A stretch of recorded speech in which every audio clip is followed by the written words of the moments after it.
xam nga ñan ñoo war a bàyyi seen tappale gi ñu nekkee. Bouba Ndour vraiment man dama bëgg jàkkaarloo émission ma bëgg la émission bi mooy suivre la parce que émission bu am njariñ la mais des fois damay jàpp dañ jàppee sénégalais ay dof quoi man ma jàpp des fois dañ jàppee sénégalais ay dof waa jàkkaarloo sénégalais dañuy suivre seen émission ba gënoon na fi ëpp audience sax que léegi parce que dafa bëri trop tappale xamul tax semaine bële passé audience Ziguinchor bi dañ doon waxtaanee la fa génne li juge bi décidé gars yi war ko appliquer ñu war cee waxtaanu xam-xam moo waroon nekk ay débat technique boo xamante ne ay borom xam-xam ay nit ñoo xam nañ dara ci li ñu wax la ñu war a invité mais c'est-à-dire toujours lañ ci dugal affaire tappale yoo xamante ni yàq seen émission. Bouba Ndour vraiment sénégalais yi bëgg nañ la respecté nañ man bokk mais xoolal bu baax a baax seen i invité ak seen débat yi nu muy demee parce que keroog mënu ma comprendre lu demee lu am solo noonu ngeen doon waxtaanee. muy décision juge bi Sabari bu Sabassi bu Ziguinchor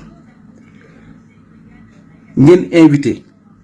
Ayib Daffé nga xamante ni mooy lépp Ousmane Sonko instant bi ni Ayib Daffé ngeen invité ko mu war a ñëw nekk borom xam-xam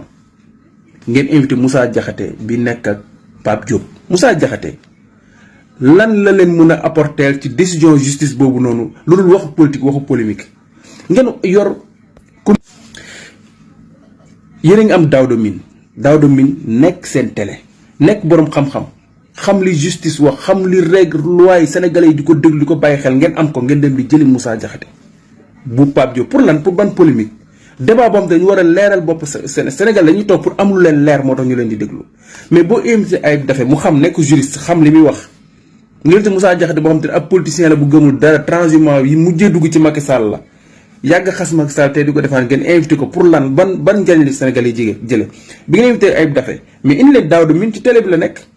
chroniqueur judiciaire la xam na li muy wax mu toog wax lu Sénégal yi mën a dégg yéen tam ngeen wax dëgg te yàlla tax bu état bi nekkul ci yoon ngeen ni nekkul ci yoon lu dëgg ngeen lii bu ñuulee ngeen ni ñuul na bu weexee ngeen ni weex na mais Sénégal yi leen di déglu xam leen ni ñoo leen ëpp xam-xam ëpp leen xel démb